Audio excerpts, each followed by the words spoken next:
আসসালামু আলাইকুম, আমি মোহাম্মদ সুহেল। আজ আপনাদেরকে দেখাবো কিভাবে মালয়েশিয়ার ভিসা চেক করতে হয়। তো প্রথমেই আমরা ব্রাউজারে ঢুকি। ব্রাউজারে ঢোকার পর মালয়েশিয়ার ওয়েবসাইটে ঢুকবো। যারা জানেন তো ভালো, না জানলে গুগলে সার্চ দিবেন। আমার অবশ্য সেভ করা আছে, আমি এখান থেকে সরাসরি ঢুকছি। মালয়েশিয়ার প্রফেশনাল ভিসা চেক করার জন্য এই ওয়েবসাইটে ঢুকবেন। এই ওয়েবসাইটে ঢোকার পর থাকবে রুজুকান, তারপরে এটা থাকবে এটার ডেট। তো বিশেষ করে আমরা এটাতে চেক করি। এখানে এটা হলো কোম্পানির রেজিস্ট্রেশন নাম্বার। এটা এখানে মালয়েশিয়ার ভাষাতে লেখা আছে, ইংরেজিটা মূলত, বাংলাটা মূলত কোম্পানির রেজিস্ট্রেশন নাম্বার চাচ্ছে এখানে।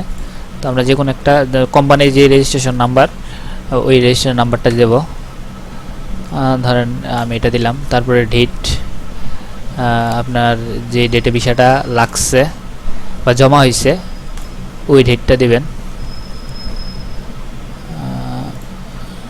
11 দিলাম। আর আজকের ডেট যদি না আসে, অনেক সময় আসে না, তাহলে 12 পর্যন্ত আসে। দেশিরা করি দিলে এরকম চলে আসবে লুলুস মানে অ্যাপ্রুভ, মানে এই ভিসাগুলো অ্যাপ্রুভ হয়েছে। ঠিক আছে। তো এখানে গ্রুপ থাকে, অনেক গ্রুপ, যার ভিসা যত গ্রুপের থাকে। তো তারপর লুলুসের পর আপনারা চেক করবেন DB11। DB11 চেক করতে গেলে এই অ্যাড্রেসে ঢুকতে হবে। এই অ্যাড্রেসটাতে ঢুকে সেম কোম্পানি রেজিস্ট্রেশন নাম্বার দিবেন। কোম্পানি রেজিস্ট্রেশন নাম্বার মাঝখানেরটা দেবেন, দিয়ে ক্লিক করবেন। যদি DB11 হয় তাহলে এরকম চলে আসবে। এখানে লুলুস হয়েছে 190টা, কিন্তু DB11 হয়েছে মাত্র 15টা।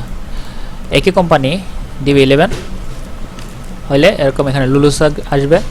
তারপরে চিতাক আসলে যতটুকু মনে হয় স্টাম্পিং হয়ে গেছে। স্টাম্পিং চেক করার জন্য এটাতে ক্লিক করবেন। এটাতে ক্লিক করে পাসপোর্ট নাম্বার দিবেন, বাংলাদেশ সিলেক্ট করবেন। বাংলাদেশ সিলেক্ট করে এটাতে ক্লিক করবেন। যদি স্টাম্পিং হয় তাহলে এখানে ঢাকা লেখা আসবে। আর যদি স্টাম্পিং না হয় তাহলে এই ঢাকা লেখাটা থাকবে না। এখানে যতগুলো চিতাক লেখা আছে সবগুলো স্টাম্পিং হয়ে গেছে। যেগুলো লুলুস আছে এগুলা স্টাম্পিং হয় না, স্টাম্পিংয়ের বাকি আছে। আমি একটা লুলুস দেখাই আপনাদেরকে, লুলুসটা দেখাই। এই যে দেখুন, হ্যাঁ এটা তো চিতাক। এটা দেখি তো,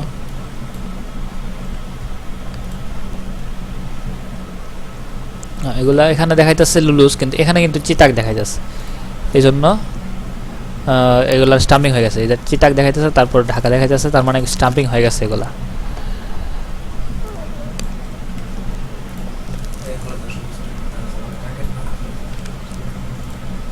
এগুলা দেখি, হ্যাঁ সবগুলো স্টাম্পিং হয়ে গেছে। আপনার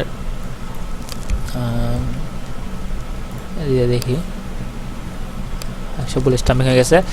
তো মূলত আপনাদেরকে যেটা দেখাচ্ছিলাম, স্টাম্পিং দেখার জন্য এই অ্যাড্রেস, আপনার অ্যাড্রেসটা ভালো করে দেখেন। তারপর DB10 দেখার জন্য এই অ্যাড্রেস, এবং অনলাইন এবং লুলুস এবং অ্যাপ্রুভ, এই তিনটা দেখার জন্য এই অ্যাড্রেস। অনলাইন হইলে বা লুলুস হইলে পাসপোর্ট নাম্বার থাকে না, কিন্তু DB10 হইলে পাসপোর্ট নাম্বার থাকে। আর স্টাম্পিং হলে তো পাসপোর্ট নাম্বার থাকবেই। স্টাম্পিং মানে কমপ্লিট। তো এই হলো মালয়েশিয়ার ভিসা চেক করার পদ্ধতি। আসসালামু আলাইকুম, ভালো থাকবেন।